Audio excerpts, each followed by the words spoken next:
Good evening, friends. It is about 8 o'clock in the evening on the 4th of October 2017, and I'm making my next podcast for my show on India's future success. In this particular one, I want to talk about one of the programs, about the Swachh Bharat program or Abhiyan, which is about cleaning India up. And it has completely failed. I've been to India recently, and it is a total mess as ever before. I live in a place called Palam Vihar in Gurgaon, and the amount of filth that strews the entire New Delhi on the way to Palam Vihar, the entire filth and rubbish on the roads, on the roadsides, it just boggles the mind. And this is supposed to be the capital of India. Nothing has changed. Not even one small thing has changed since this great Abhiyan or program was launched. And I had predicted that this will fail. I had predicted quite clearly that Mr. Modi will fail to deliver even the most basic, improvements in governance. I had predicted that he will fail to stop corruption. And I had, essentially said that he will be as bad as any other previous government. In fact, he has turned out to be worse than even the UPA government. Can you imagine someone being worse than the incompetent Manmohan Singh government? Well, there we have it. We have the Modi government to look at. Anyway, the question about Swachh Bharat is actually linked very deeply to the foundations of India's governance systems. I have in a previous podcast talked about the IAS and how the IAS runs the Bombay Municipal Corporation or all these many major municipalities, and really they are totally unaccountable to anybody. And not only that, there is nobody in the corporation who is accountable to these fellows. So you can be the municipal commissioner of Mumbai, but you can control nobody because you cannot dismiss anybody effectively. There are so many constraints under the system that you can do basically nothing. So Swachh Bharat program is basically turned out to be just one of those slogans, and it sort of links dramatically to the need for fundamental reforms that I've been talking about for nearly 20 years. What we need here in this particular case, because the cleaning of the streets is not the job of the central government, it is the job of the local government. What we need is a completely new form of local government systems by which the local councillors, and I mentioned this elsewhere, but I'll mention again, this is the whole point of this podcast, to highlight and repeat some of these governance reforms so that finally the people of India start thinking about this and then potentially change their mind and also their expectations from the current system, because the current system simply cannot deliver. So what did I say? And I've been writing about this quite a lot. What we need is a system by which the local councillors directly appoint the CEO of the municipality from the open market on a contract basis. They will hire and fire. They should have the complete power to pay very well, hire the best CEO they can find, set up key performance indicators, and if the CEO fails to deliver, terminate the services of the CEO. And of course, we also need the CEO to have complete power, and because only with complete power can you have complete accountability. If you don't give the complete power to the CEO to deliver results, then he cannot be accountable for results, and then you're basically stuck in a system that doesn't work. So what the CEO needs to have is the power to hire all the local officials of the municipality, all the senior executives of the municipality, all the other employees.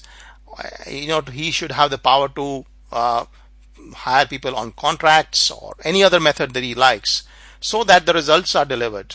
The results should be clear, that you will have a clean city, a clean set of roads, no potholes. This is a very fundamental and foundational thing for a country, to have a clean environment, and India has simply failed to deliver that because of its socialist model and the colonial model that I have been talking about.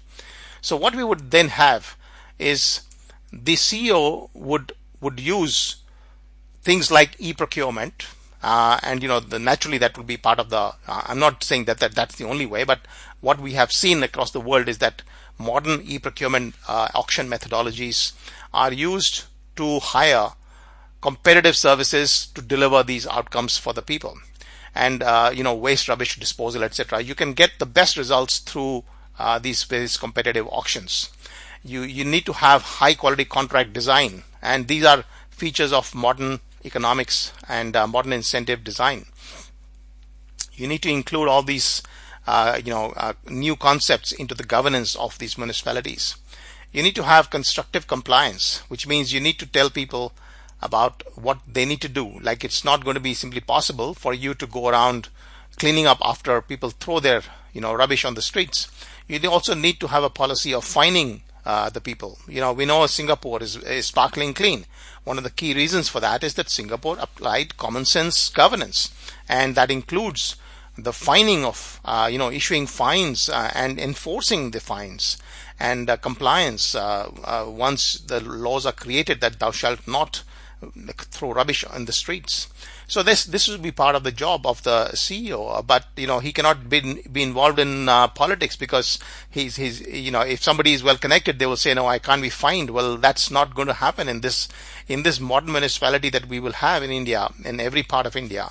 There will be no such politics, and there will be only accountability. That means if you are you can be the son of the president of India, but if you have thrown rubbish on the streets, you will be fined, and potentially very large fines. Regardless of whether you're rich or poor, you will face the same brunt of the law. And in addition, of course, there will need to be education, a lot of education, and there will need to be plenty of waste bins everywhere. These are the kinds of things that we would need.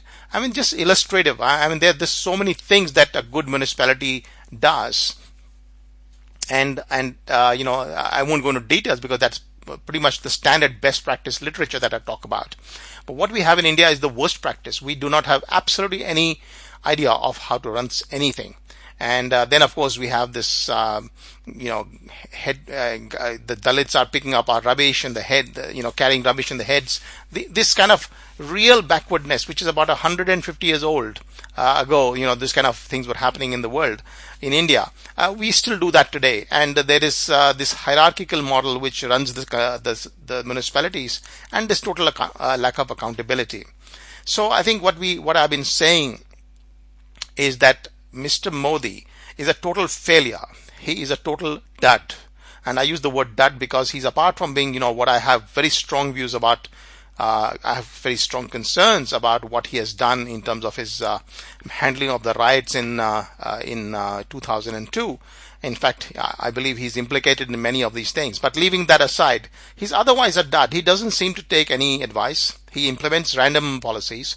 He doesn't seem to implement the basic fundamental reforms. So what we see in India is a complete a country going downhill very rapidly. And yes, there will be. I understand there'll be a lot more emphasis by the Modi government on Hindutva and the so-called culture of India. And we have seen that happen now with the UP situation, the way it's going. We will see the RSS, conversations the way they are having at the moment. And this is going to be I suppose, Modi's next strategy, because he has totally failed to deliver Vikas. He has totally failed to deliver the Swachh Bharat campaign. He has totally failed to deliver, elimination of black money, elimination of corruption. He has totally failed in every single basic governance claim that he made. And I had predicted long ago that he would fail, because he has not. The BJP manifesto does not even once talk about any of these fundamental reforms. It simply makes those wild assertions that we will do this, but how will you do it? You need to show me that you can you understand how you're going to change the country. But if you don't understand that, and you will therefore fail. So what we're now getting is a situation where people like Madhu Kishwar are saying that we should stop tourism in India because international tourists are coming in and seeing this place. We are not a place fit to see, actually. India is becoming a place where it's a garbage bin, a large-scale garbage bin, where tourists come in. The stink of India is absolutely mind-boggling. We have this extraordinary frustration across the world about a country like India, with so much potential, but so poor in terms of performance. And I think my point at this particular in this particular podcast is to reiterate that everything really starts from the basics. If your basics are wrong, you cannot possibly deliver any governance reforms or any improvements. What we need is ultimately, I think of Lee Kuan Yew as an example. What we need are leaders from India who are capable and who put the effort to get the country on the right track, which is not happening at the moment, because the kinds of leaders we are getting are absolute duds. They don't understand basics of anything. To forget about governance, they don't understand anything.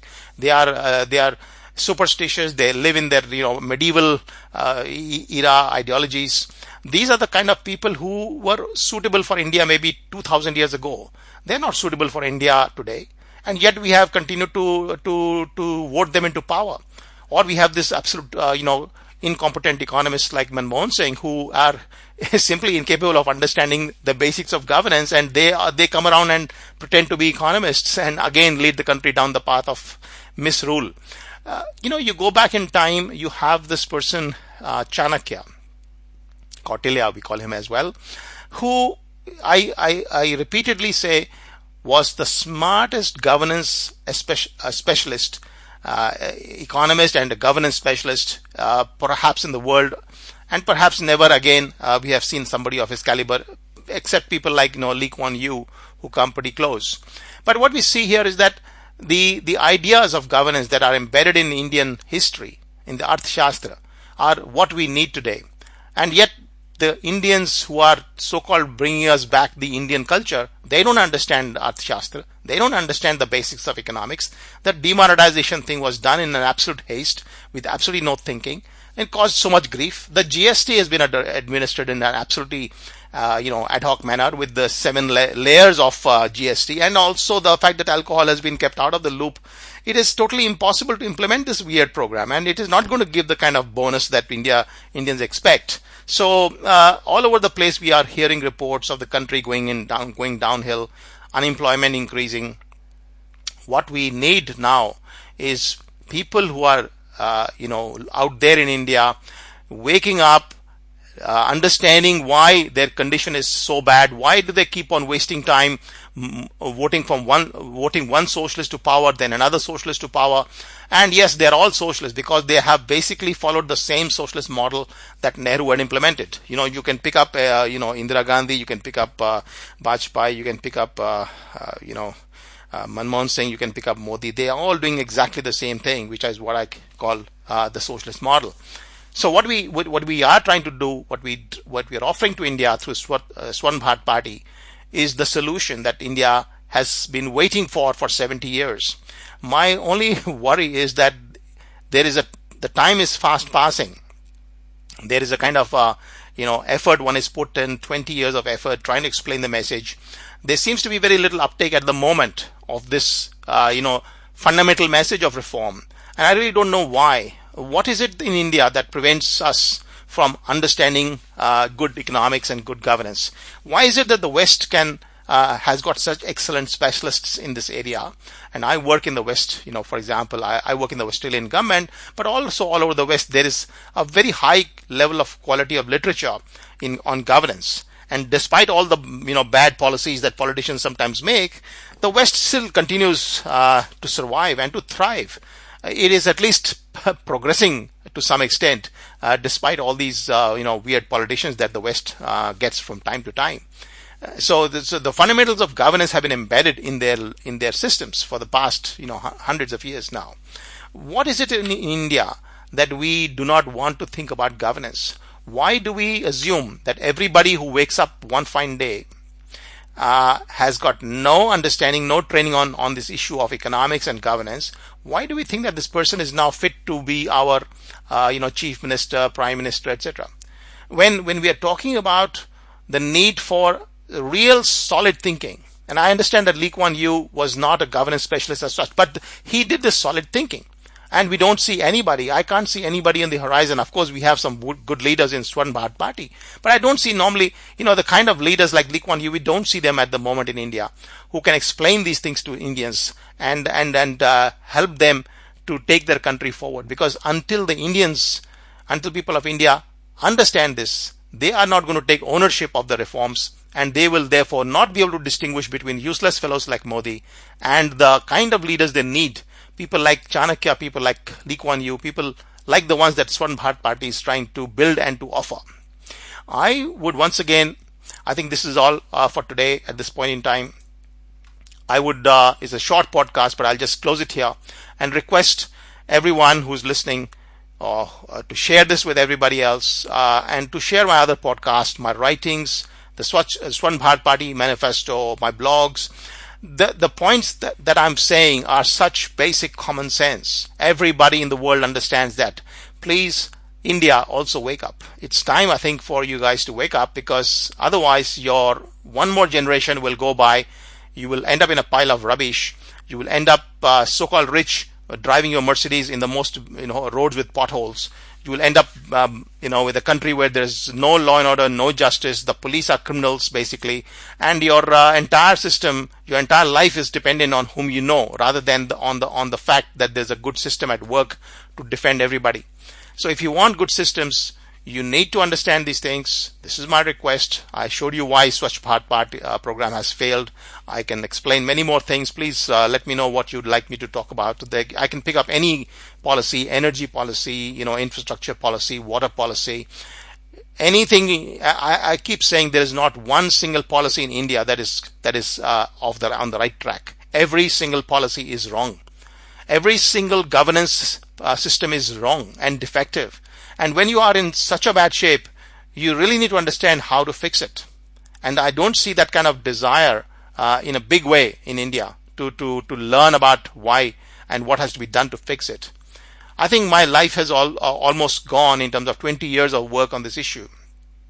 There's still perhaps a few more years to go.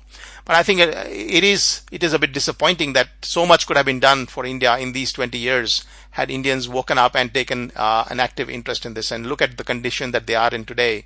And it just boggles my mind why India and Indians simply don't want to learn about why shortcuts will not work. They need to really go through some basic reforms, and I hope that people listening to this will take those reforms forward. All right, bye for now. Thank you.